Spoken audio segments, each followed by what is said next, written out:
So ito na mga kababayan, ang pinakamainit na balita na ating nasagap ngayong araw mga kabatid.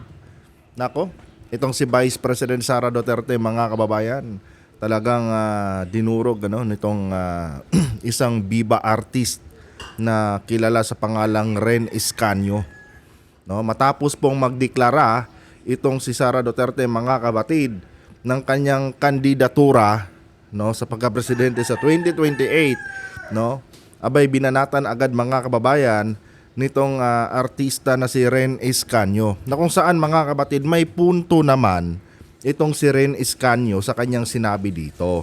Pero bago pala tayo magpatuloy mga kabatid, huwag niyo po sanang kalimutan na i-like ang ating video ngayon para i-share pa po ni YouTube sa iba pang hindi pa nakakapanood. So, ito na nga mga kababayan, itong si Ren Escanio may banat po kay Vice President Sara Duterte. Pero bago yan, balikan muna natin yung nagpa-trigger dito kay Ren Escanio na statement mga kabatid ni Sara Duterte.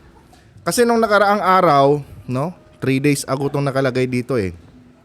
Ito pong si BP Sara mga kababayan, nagdeklara po na siya po ay tatakbo sa 2028. Well, obviously mga kabatid, alam naman natin na lahat ng ingay na ginagawa ni Sara Duterte ngayon ay para po talaga yan sa 2028. And nagtaka pa nga ako mga kababayan kung bakit may mga drama pa siyang ganyan na pa-declare-declare, di ba? At ito ngayong isa sa mga statement na nagpa-trigger dito mga kabatid sa artista na si Ren Escanio. Ito yung sinabi ni Sara kasi dito. Mga kababayan, ibalik natin ang tapang at malasakit para sa Diyos. Nang tanong, sinong Diyos kaya mga kapatid? Ang sinasabi dito ni Sara? Kasi nga, kung matatandaan natin mga kababayan, noong panahon ni dating Pangulong Duterte, ay minura po ni Digong mga kapatid, yung Diyos na ating sinasamba. Hindi lang niya basta minura mga kapatid ininsulto pa niya. Dahil yung Diyos daw natin ay isang weak. Weak daw yung ating Diyos dahil nagawa pa raw itong maipako sa cross. 'Di ba? Yun yung sabi ni Digong.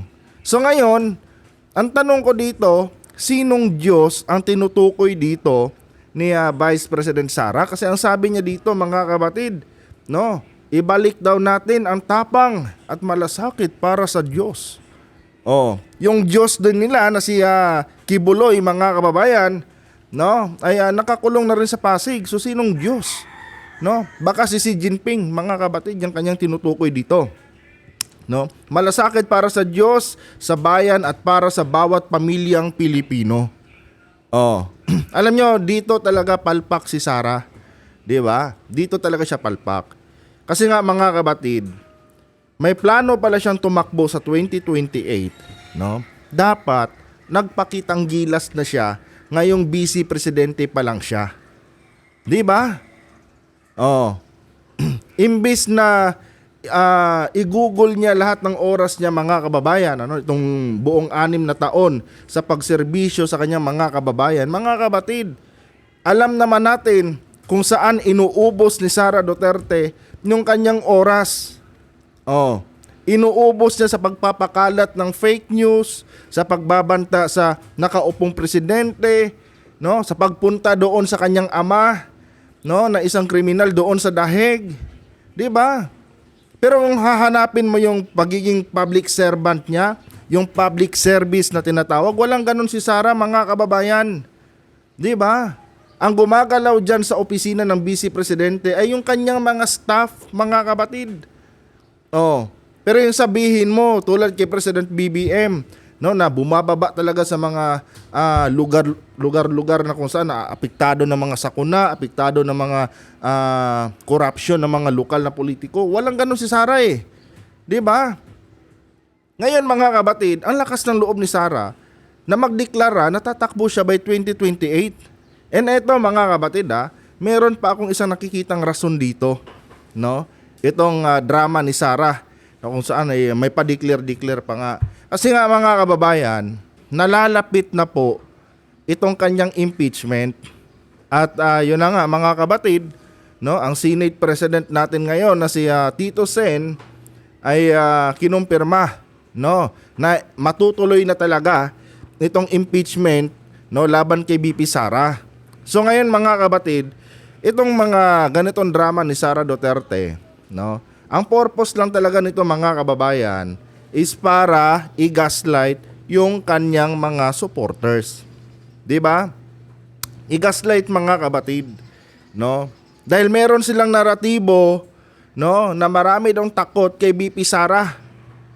'Di ba? Marami daw takot sa kanya na mga aspiring na tatakbong presidente sa 2028 kung kaya't pinapa-eliminate siya mga kabatid.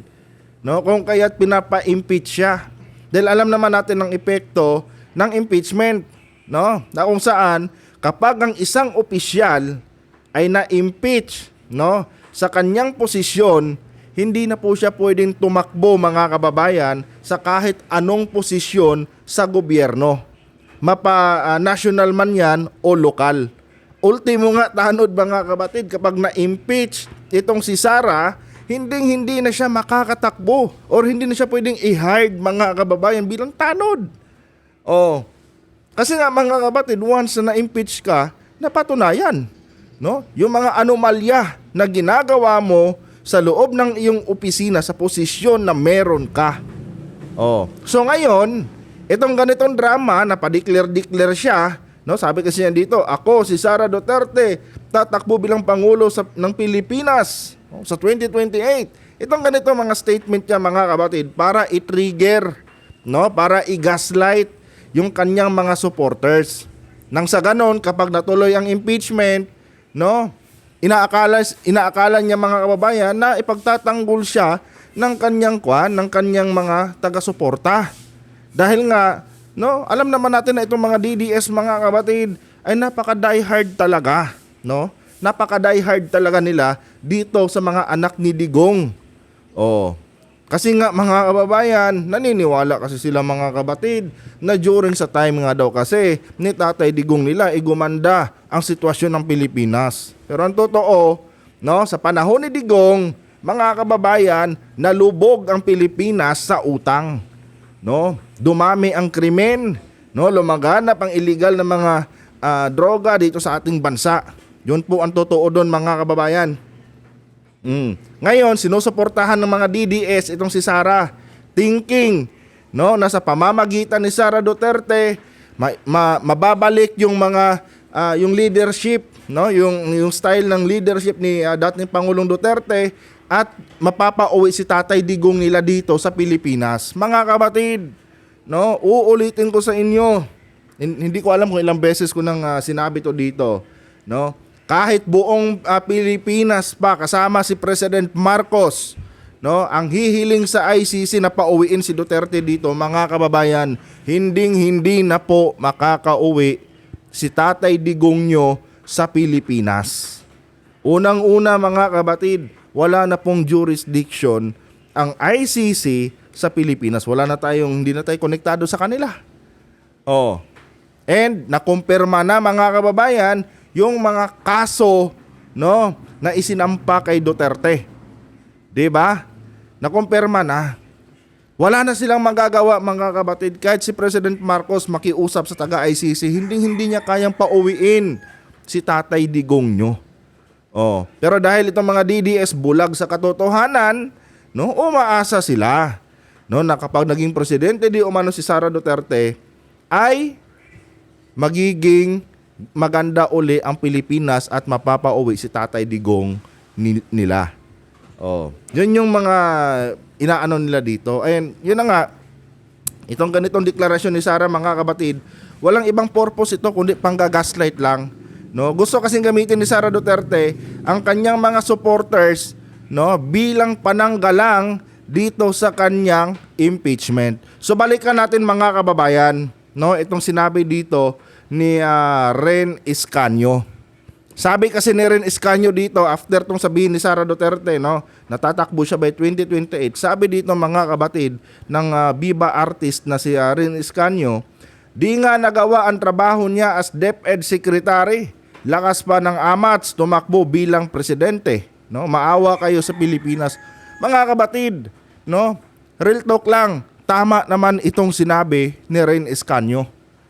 Oh, ganito lang kasimple intindihin yan, mga kababayan.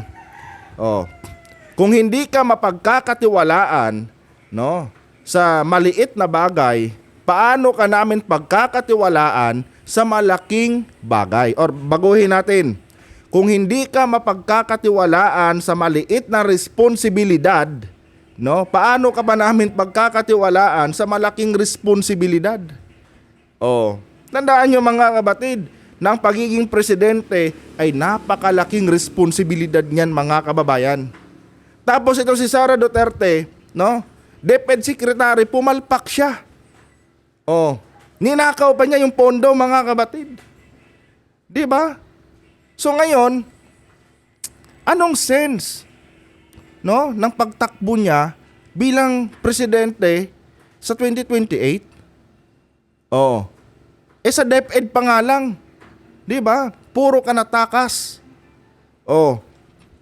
In fact, yan yung dahilan isa yan sa mga dahilan kung bakit pinapa-impeach ka. 'Di ba? Dahil palpak na klaseng leader, no? Palpak na klaseng secretary itong si Sara. Oh. Yan DepEd na yan, mga kabatid. Isang sangay lang ng gobyerno yan. No? Napaka-specific, mga kababayan, no, ng scope ng trabaho ni Sara. No?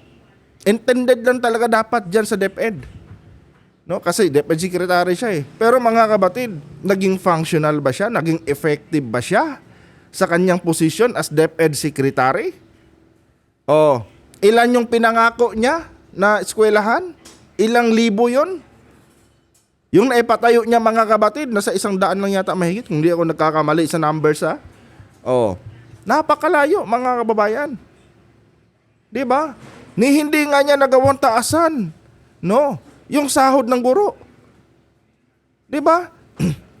Tapos ngayon, mangangarap ka sa pinakamataas na posisyon. Na-real talk siya dito, mga kababayan, nitong artista na ito. Biruin mo, artista lang, na-real talk ka pa. Oh, napakalaking kahihiyan yan. Deserve mo sana eh, no? Deserve sana ni Sara suportahan kung nakikita natin, mga kababayan, na nagiging effective siya sa kanyang pagiging vice presidente at sa kanyang pagiging DepEd secretary noon. Kanya nga lang, mga kabatid, no? Puro lang siya lakwatsa. Oh, may mga aligasyon pa na may lalaki siya kaya naubos yung 125 million. Oh, kumalat yan dati. I think 2024. Oh, kumalat yan. Yung issue na yan na meron siyang isang basketballista di umano, no, nakalaguyo. Ewan ko lang kung na-confirm yun. Halos kada araw kasi, mga kababayan, tuwing nagpapamedya si Sara nun, laging may mga nakakuan dito na pula sa leeg niya eh. 'Di ba? Ang daming aligasyon laban kay Sara, mga kababayan. Oh. Tapos, no, ngayon nangangarap pa siya na maging vice presidente. Ultimo nga interview sa kanya sa mga sa kanyang press conference. 'Di ba? Pag komplikado ang tanong, ayaw niyang sagutin. Oh. Ano mangyayari sa ating bansa, mga kabatid? Halimbawa lang, no, manalo si Sara bilang presidente, ano mangyayari sa ating bansa? Wala, mga kababayan. Magiging alipin tayo ng bansang China. Oh, ni hindi nga niya maipagtanggol yung ating teritoryo, mga kabatid, na inaagaw ng mga inchik. 'Di ba? Magiging alipin ang Pilipinas, no, ng bansang China. Oh. Tapos ngayon, siguro sa ibang content na lang natin talakayin yon. Kasi meron din ako napanood na video na nagpasaring nga itong si Sara na kulang daw ang 6 years, mga kabatid, para maayos niya ang Pilipinas. Diyos ko po. Sa ibang video natin talakayin yan, mga kababayan, kasi medyo mahaba-habang talakayan yon. Di ba? Tama naman. Kaya yung mga DDS, mga kapatid, galit na galit dito kay Ren Escanio, no? At gumagana na naman yung kanilang mga naratibo na kapag nagsalita ka laban sa mga Duterte, automatic bayad ka. No, bayad ka agad yung tawag nila sa iyo. 'Di ba? Pero kung tutuusin, kung titignan lang natin kung lalaliman natin mga kababayan, yung kumbaga i-analyze natin mabuti yung performance ni Sara. Wala talaga mga kababayan no? Biruin mo sa kalagitnaan ng bagyo. I think Karina yata 'yon, kalagitnaan ng bagyong Karina noon. Habang nalulunod yung mga taga Davao dahil doon sa palpak na mga flood control projects ni Pulong, habang nalulunod yung mga kababayan niya dito sa Luzon, 'di ba? Saan si Sara mga kapatid? Pumunta ng ibang bansa para manood ng concert ni Taylor Swift. 'Di ba? Naging controversial pa 'yon dahil nakuhanan siya sa airport.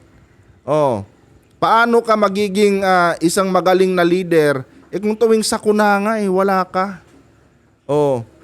Mas inuna mo pa, no, yung pagpunta mo sa ibang bansa at panunood ng concert ng kung sino mang sikat na mga artist doon kumpara sa asikasuhin mo yung mga kababayan mo.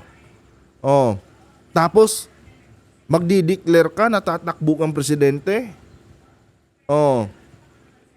Eto mga kapatid, uulitin ko sa inyo. Itong ganitong mga sinasabi ni Sara, no, itong maagang pagdeklara niya, biruin nyo 2026 pa lang tayo mga kababayan, no? 2026 pa lang tayo. Nagdeklara na si Sara mga kapatid. Talagang pamumulitika lang, no, yung kanyang sadya mga kababayan. Pero inyo, nagdeklara siya dahil ang pinaka-purpose talaga ni Sara dito, no, para i-gaslight lang yung mga supporters nila. Kasi nga, gusto niyang gamitin yung mga supporters nila mga kababayan na pananggal lang kapag siya na-impeach. Akala kasi ni Sara mga kapatid, no, itong mga DDS, kapag pina-impeach siya, matapos siyang magdeklara na tatakbo siya by 2028, magtitipon-tipon na naman sa EDSA.